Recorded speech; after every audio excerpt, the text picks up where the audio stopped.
شبکه بسیار متوجه زدیمشون بدن مردایشان 70 بسیار متوجه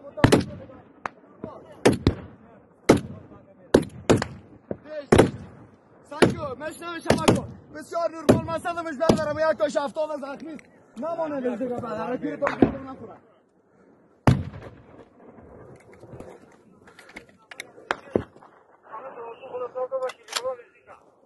شیرین ملاک مشنوی بدن نمانید چاست پیشه اونو مشنوی نیستا پیکا پیکا رستم دو اگه مشنوی چی بکو بیادر پرش میکنم سر تپا را بگی یک تو مرمی بگیره شیشه زخمی هاشون 70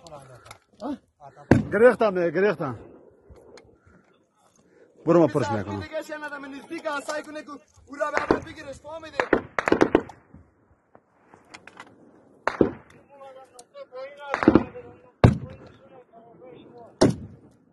دیگه مرمی های تانه کنترل شده بعد مردایشان 70 ایجا کنترل شده مرمی های تانه بانیدشان دیگه دو تا یکش میگم میگه 70 یکش یک مرمی نمو عیدم دانش کرده 70 ها؟ اونو بود دم سر که میام او تو یک ساله دیدم که خوردش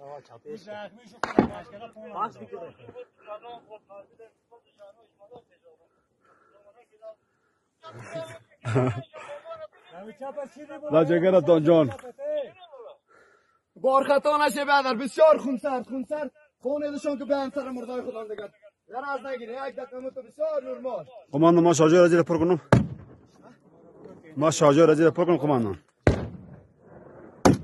شارژر زیر پر کنم شارژر کی را از یا بچه شارژر زیر پر کن خدا شارژر دراز نما پر کن خیلی بالا که خورشید میشنوی خورشید در تدابیر سیستم دوره با خیر بگی دیگه مردای زو 70 دیگه توکل به خدا پس بگی خدا که اسمانو نشی درست که میشنوی رستم شش اگه میشنوی یک دانه مروی را نافزایی نکنی که کاروان یک برای کاروان یک اگه میشنوی اما تو بسیار تهر و مایرانه و رندانه برای بیاد استقامت برسان خدا می تو پیش من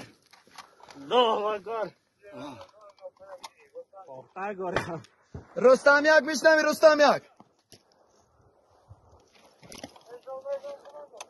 بخیر باشی که میشنوید اونم بالای سر رستم دو باش دیگه توکل به خدا شبکه رستم چور که میشنوی برو دیگه با استقامت دادگی که استقامت داده بدمت بیادر رستم چور گرفتی مطلبه آجل هموسو موقعیت دیگه شبکه رستم هفتم ببرم رای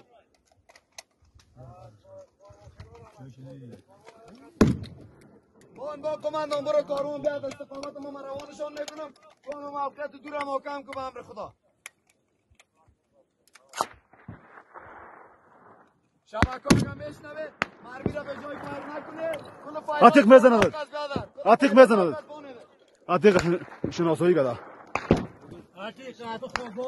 عتیق میزند مردی خوردی سند رستم شش اگه میشنوی موقعیت تثبیت شده بیادر هم بالای سر تمیزنه جای تا تغییر بده